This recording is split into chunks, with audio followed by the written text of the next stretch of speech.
Oui, il y a eu également cette réaction assez remarquée des chefs de l'Alequier. Ils ont fait une première sortie très forte pour condamner l'assassinat de Martinez Zogo et effectivement, ils ont dit que le président devait faire un effort pour qu'on sache la vérité. Sinon, le corps de Martinez Zogo serait enterré chez lui à Mbomeka dans le caveau familial. Et 2 jours plus tard, patatras, les mêmes chefs ont fait une autre sortie, cette fois pour présenter des excuses au chef de l'État, estimant que leurs propos avaient dépassé leurs pensées. Alors, comment avez-vous jugé ces différentes sorties des chefs de l'Alequier? À ces chefs de l'Alequier, je fais allégeance et je me mets à genoux. Enfin, on a trouvé au Cameroun des chefs qui savent à quoi ils servent. Ils sont les guides et les protecteurs de leur population. Si les autres chefs avaient osé faire ça, si les chefs du nord-ouest et du sud-ouest s'étaient levés une seule fois pour dire au pouvoir, faisons la paix, que font nos enfants en prison, que font ceci, on n'en serait pas là. Et qu'est-ce que vous faites de leur rétropédalage? J'y arrive. Oui. J'y arrive, monsieur. Quand on m'a arrêté ici, dans cette maison, avec une personne qui représente aujourd'hui l'espoir de tous les opprimés, Kamto, on nous a gardé presque 1 an. Vous avez entendu qu'un chef de l'Ouest est venu nous voir? Ils ont bu leur champagne en disant, ils cherchaient quoi? Hein? Nous, on est là, on est tranquille, le gouvernement est bon. Pour une fois que des gens viennent en plein jour, là où le crime s'est passé, et dire, nous condamnons. Et ce que vous avez fait, vous paierez. Et nous pensons même que ce corps ira chez vous. Le corps de Martinez Zogo n'existe même pas, il est tellement mutilé que c'est son esprit qui va aller habiter là-bas. Alors, ils ont justement dit qu'ils n'acceptent pas les asticots. Oui, mais laissez-moi le matériel là, parce que le corps là est devenu un objet. Mais c'est l'esprit de Martinez Zogo qui va aller habiter chez eux, qui va les hanter tous les jours. Et puis, vous connaissez rien à la tradition. Même ceux qui passent là à dire qu'ils sont chez eux. Moi, je suis 9 notables. Donc, nous sommes des gens qui avons de la double vie. Et nous gérons la tradition et les hommes. Quand tu vas au marché, tu pètes après avoir mangé du gibier et tu fuis. L'odeur vient avec toi. L'odeur reste là où tu as pété. Ces chefs ont pété. Et quel que soit ce qu'on va dire après, le fusil sur leur tempe, ça n'a pas de valeur. D'ailleurs, ce que vous appelez rétropédalage, ça s'est passé où? Dans leur chefferie. Ils ont été invités par... Mais c'est un individu qui se protège. Le ministre Donsoumet. Et le ministre Donsoumet, c'est qui? C'est le patron de l'Alequier. C'est un mangeur qui voit en ce geste peut-être la cause de son éviction de la table de dîner. Il se dit que si l'Alequier dit qu'elle n'est plus avec Paul Biya, moi je suis de l'Alequier, Paul Biya risque de ne plus me permettre de manger. Il défend sa nourriture. Si on lui demande de donner 3 autres zogos pour continuer à manger, il donnerait. Et comme vous l'avez constaté, nous avons reçu aujourd'hui tonton Albert. Tonton Albert Zongan. C'est mon tonton, ok? Ce que j'aime sur ce monsieur, c'est un homme politique. Quand un homme allie sagesse et politique, la grandeur ne peut être qu'au bout. Concernant les chefs traditionnels de la Léké, tonton Albert Zongan nous donne une leçon claire.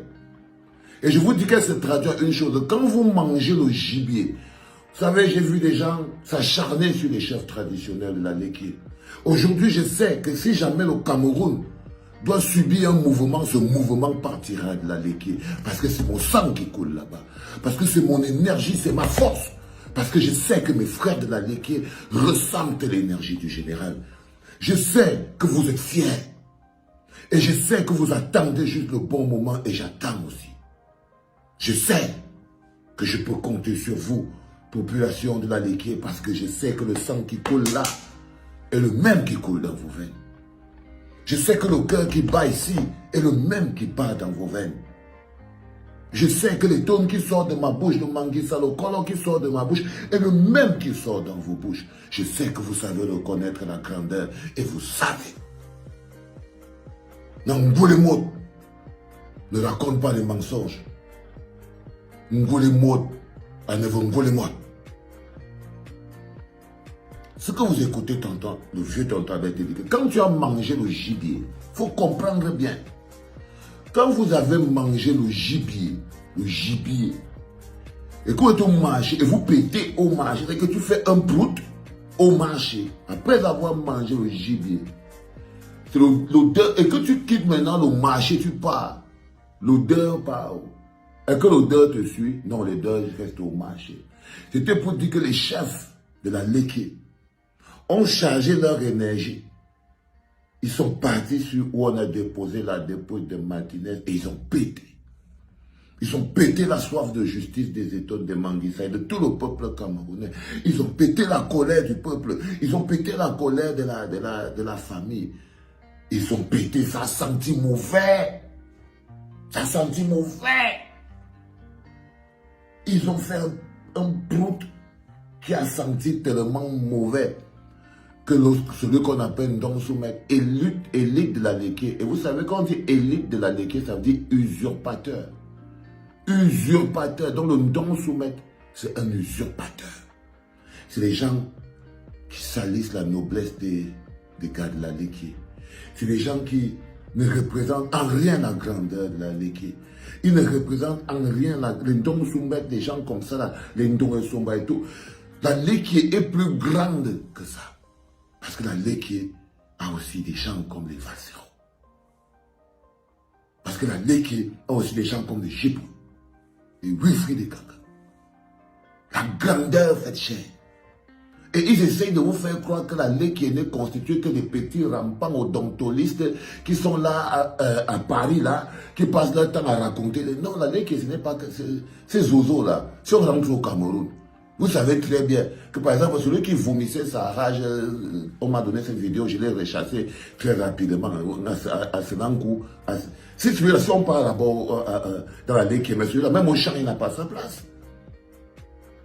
Donc, tonton Albert a remis les chefs de la Léké dans leur bon droit. Il a dit que non. Quand le chef a pété, il a pété. C'est l'odeur là qui a fait que le Ndongo Soumet, il sorte. Notre ministre qui veut dire usurpateur, pour menacer, pour envoyer un message à Bomba, pour faire comprendre que non, c'est l'odeur. L'odeur, c'est l'odeur du brut des chefs traditionnels au niveau du village. Excusez-moi. Au niveau du village. Et ce que tonton Albert ressort encore de plus fondamental, qu'on doit mettre à l'actif des chefs de la Léké. Je vous ai dit, ce peuple-là, il est beaucoup plus grand que ce qu'on essaie de vous montrer. Moïton n'est pas Moïton. Moi, je vous dis la vérité, hein, les gars.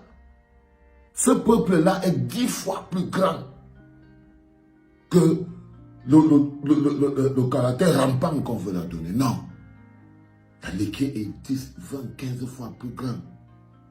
Les gens qui sont là-bas, on nous appelle des Bingbam. On nous appelle les Zimbam. Des Bingbam. C'est nous, la Léké. C'est comme ça qu'on nous appelle. Et ces gens qui essayent tous les jours de nous rabaisser, ils ne vont pas réussir. Ils ne vont pas réussir. Pas du tout. On est comme tous les autres peuples du monde. Et là, tonton Albert Zongan vous sort quand même que je l'ai dit.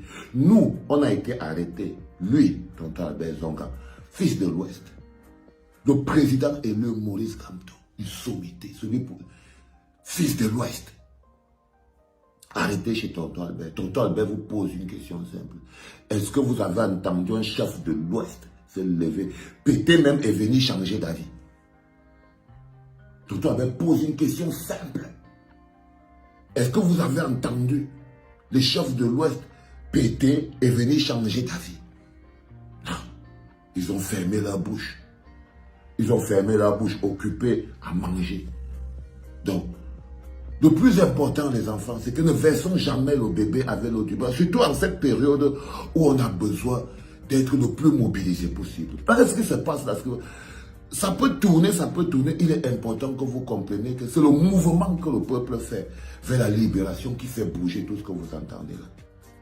Nous tenons le bon bout. Et le plus important, c'est de maintenir le bon bout. C'est de maintenir le bon bout. Les jeunes de la Léké n'acceptent plus de se faire insulter. Pas du tout. Que ce soit par leurs élites, que ce soit par leur père, que ce soit par leur grand-père. Non, les jeunes de la Léké, aujourd'hui, n'obéissent plus. Aujourd'hui, ils sont libres. Ils sont libres de briller. Ils sont libres d'être grands. Les prisons des élites, c'est fini tout ça. C'est fini les enfants. Et c'est ça que le pépé et tonton Albert essaie de faire comprendre dans d'autres livres. Je vous ai dit, Milbombiton, faites très attention. On a une responsabilité énorme dans ce qui est de libérer tout le pays. Comme tous les autres, on notre pas, nous ne sommes pas des complices. Vous avez mangé avec eux. Mais il dirait, bon, vous avez mangé avec eux où? Vous n'avez pas mangé avec eux. Ceux qui ont mangé avec eux vont partir avec eux. Ceux qui ont mangé avec eux vont partir avec eux. Ils vont partir avec eux. C'est aussi simple que ça. Mais vous allez prendre votre place dans le changement. La Léké va prendre sa place dans le train du changement comme tout le monde. Parce qu'il y a votre place dedans. Allez les enfants. Quand je me lève, c'est que quand il dort, ça c'est le poème. J'ai mangé le poème le matin, hier, avec le sanga. Donc c'était le sanga, le poème avec le maïs. Ça m'a rappelé le pays. C'est-à-dire que vous ne pouvez pas savoir, chaque bouchée de poème, avec le sanga, tout ça là. Du coup, je parlais, ça m'a étonné toute la journée, les gars. Si je vous aime de tout mon cœur, la famille. La terre est sale. Oui, elle est vraiment sale, la terre.